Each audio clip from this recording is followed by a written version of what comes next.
you ever wondered why God would allow you to walk through the fire when He has the power to remove it? Here's what most people miss. The very test that's breaking you today is the exact foundation of the testimony that will heal thousands tomorrow. And in the next 3 minutes, I'm going to show you why your hardest season isn't punishment. It's preparation for a purpose so profound, you'll one day thank God for what you're going through right now. Before we dive deeper into this life-changing revelation, if you're new here, welcome to Pray to Begin channel, where we unlock divine truths that transform your spiritual walk. Make sure you hit that subscribe button and turn on the notification bell so you never miss a message that could be the answer to your prayers. And if you're watching this right now, it's no accident. Type "I receive" in the comments below to activate your faith and declare that you're ready to embrace what God is about to reveal to you today. You know, there's a misconception that's been crippling believers for generations. We've been taught to believe that when God loves us, He removes all obstacles from our path. We've been conditioned to think that divine favor means a life free from struggle, pain, and heartache. But what if I told you that the opposite is actually true? What if the presence of a test in your life is not evidence of God's absence, but rather the clearest proof of His intimate involvement in your destiny? Think about it this way. A teacher doesn't test students she doesn't believe in. She doesn't waste examination papers on those who haven't been prepared. The very fact that you're facing a test right now means God has already equipped you with everything you need to pass it. James 1:2-4 tells us, "Consider it pure joy, my brothers and sisters, whenever you face trials of many kinds, because you know that the testing of your faith produces perseverance. Let perseverance finish its work so that you may be mature and complete, not lacking anything." Did you catch that? Not lacking anything. The test isn't meant to expose what you lack. It's designed to reveal what you already possess. Every single giant you're facing has a purpose beyond your personal victory. David didn't face Goliath just for his own glory. That battle wasn't just about one shepherd boy proving he was brave. It was about establishing a testimony that would echo through generations, reminding millions of believers that the size of your God is greater than the size of your problem. When David stood before that giant, he wasn't just fighting for Israel's freedom. He was creating a blueprint for every person who would ever feel too small, too young, too unqualified to face the impossible. Your test today is writing someone else's hope for tomorrow. Consider Joseph for a moment.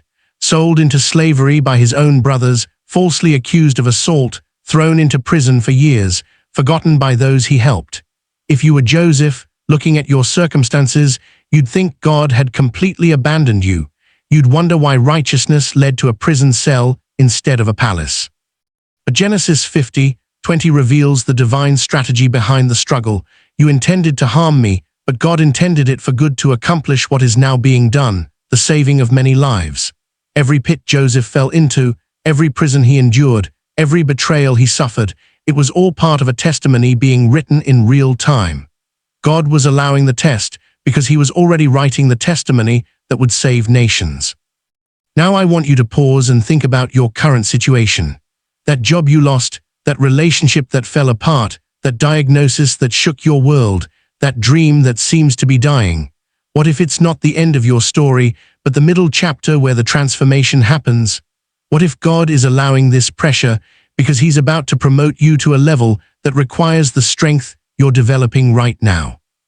Romans 8:28 promises us, "And we know that in all things God works for the good of those who love Him, who have been called according to His purpose." Not some things, all things, even the things that hurt, even the things that don't make sense, even the things that feel like punishment are being worked together for your good. If you're finding value in this message, do me a favor and hit that like button. It helps us reach more people who need to hear this truth today. Here's something powerful I need you to understand. God doesn't allow random tests. He's not up in heaven rolling dice to decide who gets trials and who gets triumph.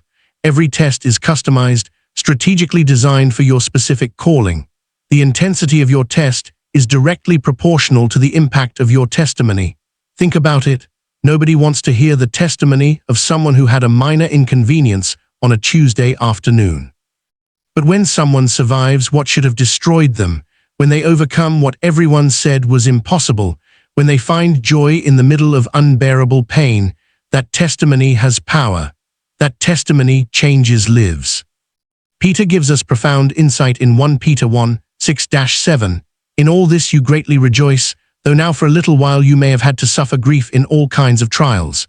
These have come so that the proven genuineness of your faith, of greater worth than gold, which perishes even though refined by fire, may result in praise, glory, and honor when Jesus Christ is revealed. Your faith is being refined right now. The fire you're in isn't meant to destroy you. It's meant to purify you, to burn away everything that isn't aligned with your divine purpose, to reveal the gold that's been inside you all along. Let me tell you about the woman with the issue of blood in Mark 5:25-34. For 12 years she suffered. For 12 years she spent everything she had on doctors who couldn't help her. For 12 years she was isolated, labeled unclean, separated from her community. 12 years of testing. But when her moment came, when she pressed through the crowd and touched the hem of Jesus' garment, her test became her testimony. Jesus didn't just heal her privately. He called her out publicly, announced her faith before everyone, and sent her away with peace. Her 12 years of suffering became a story that would be told for thousands of years, encouraging millions of people to press through their crowd and reach for their miracle. Your test is never just about you. It's about every person who will need the specific wisdom you're gaining right now. It's about every soul who will be on the verge of giving up until they hear how you made it through. God is allowing you to go through this because someone in your future needs proof that survival is possible.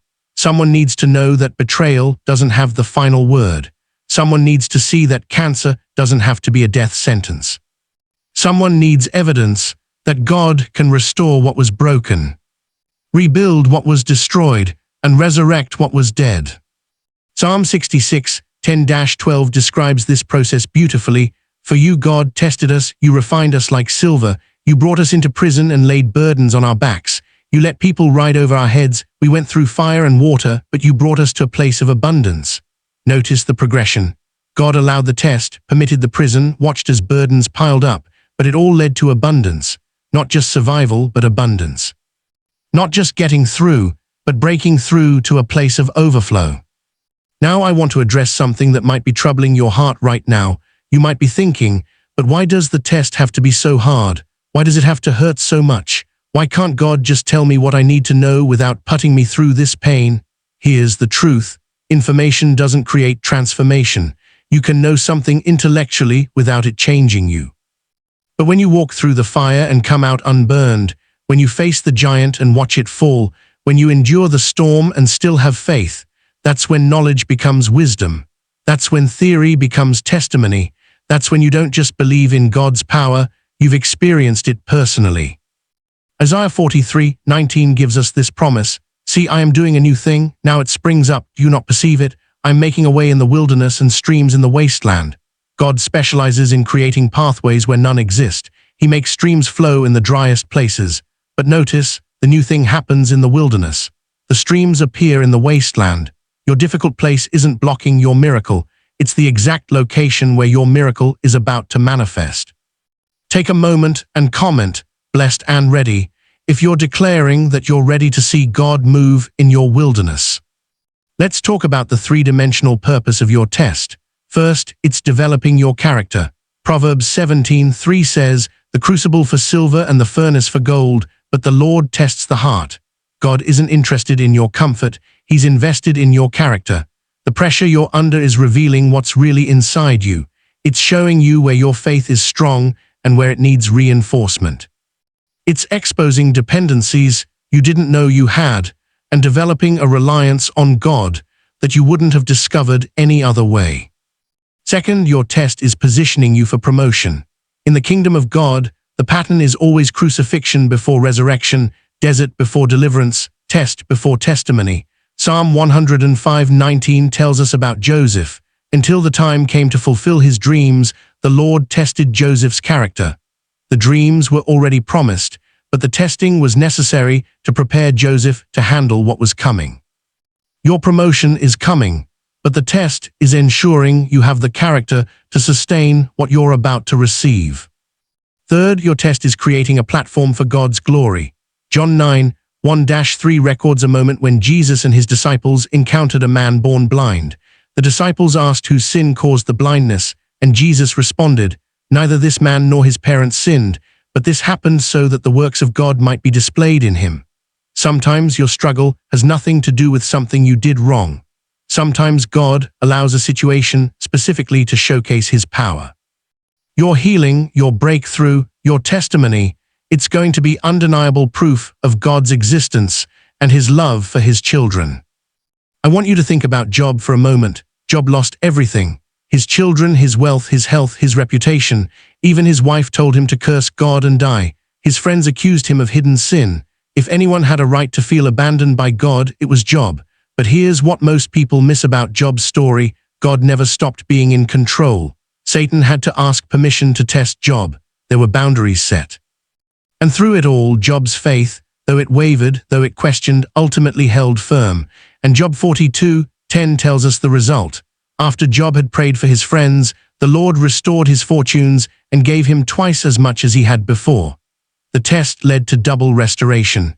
Your setback is setting you up for a comeback that will exceed your original position.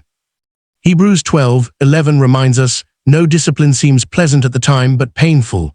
Later on, however, it produces a harvest of righteousness and peace for those who have been trained by it." Later on, your later is coming, the harvest is coming, the righteousness and peace are on the way, but the training, this painful, difficult, confusing season, it's necessary. You're not being punished, you're being prepared. Here's a perspective shift that will change everything for you. Stop asking God to remove the test and start asking him to reveal the lesson. Stop begging for the easy road and start requesting the strength to walk the narrow one. Philippians 4:13 declares, "I can do all this through him who gives me strength." All this, not just the good days, not just when you feel anointed. All of it, the trials, the tears, the tests, you can do it all through Christ who strengthens you. Remember that every testimony starts with a test. No one ever shared a powerful testimony that began with "everything was perfect," and then it stayed perfect. Every testimony that changes lives begins in the darkness, in the difficulty, in the place where hope seemed lost. Your current test is the opening chapter of a testimony that will inspire breakthrough in someone else's life. God is writing your story, and he's using both the mountaintops and the valleys to craft something beautiful. Matthew 6:33 gives us the key to navigating the test. "But seek first his kingdom and his righteousness, and all these things will be given to you as well." When you keep your focus on God's kingdom and his righteousness, everything else falls into place. The test doesn't disappear, but your perspective transforms. You stop seeing it as an obstacle and start recognizing it as an opportunity. You stop running from it and start running through it, knowing that victory is on the other side. Consider the 3 Hebrew boys, Shadrach, Meshach, and Abednego in Daniel 3. They were thrown into a furnace so hot it killed the soldiers who threw them in. But when the king looked into the fire, he saw 4 people walking around, unbound and unharmed. The 4th figure looked like the Son of God. Here's the revelation. Jesus doesn't always keep you out of the fire, but he always joins you in it. When they came out, the scripture says they didn't even smell like smoke. The fire didn't destroy them, it only burned the ropes that bound them. Your test is burning away your limitations, not your potential. Proverbs 18:21 teaches us, "The tongue has the power of life and death, and those who love it will eat its fruit." During your test, watch your words. Don't speak defeat when God is working on your victory. Don't declare failure when he's writing your comeback story. Your words have creative power. Speak life over your situation. Declare that what God started, he will finish. Proclaim that the test is temporary, but the testimony will be eternal. Here's what I need you to hear today. God doesn't waste pain. Every tear you've cried is stored. Every prayer you've prayed is recorded. Every moment you've endured is documented. Psalm 56:8 says, "You keep track of all my sorrows. You have collected all my tears in your bottle. You have recorded each one in your book." Your suffering isn't meaningless. God is keeping a record because he's going to turn every moment of pain into a monument of praise. When God allows the test, he's not being cruel, he's being confident. He's confident in what he placed inside you. He's confident in the promises he spoke over your life. He's confident that you're going to make it through because he's already seen the end from the beginning. Isaiah 46:10 declares, "I make known the end from the beginning, from ancient times, what is still to come. I say, my purpose will stand, and I will do all that I please. God's purpose for your life will stand. The test won't stop it. The enemy can't prevent it. Your circumstances can't cancel it. As we close, I want you to remember this. Your test has an expiration date, but your testimony has eternal impact. The season you're in right now will end, but the story of how you overcame will continue to minister to people for generations. God is allowing the test because He's already writing your testimony, and it's going to be more powerful than you can imagine. If this message has touched your heart, I'm asking you to share this video with someone who needs to hear it. Share it with that friend who's about to give up, that family member who's losing faith, that coworker who's walking through their own fire. Your share could be the difference between someone quitting and someone pushing through to their breakthrough. And make sure you subscribe to Pray to Begin channel and hit that notification bell so you're here for our next message. We are building a community of believers who refuse to quit, who choose faith over fear, and who understand that our greatest tests become our greatest testimonies. Remember, when God allows the test, He's not watching to see if you'll fail. He's preparing to celebrate when you pass. Your victory is already written. Your testimony is already approved. Now walk through this test with confidence, knowing that the same God who allowed it will be glorified through it. Grace and peace be with you always. Keep praying, keep believing, and keep moving forward. Your testimony is being written right now.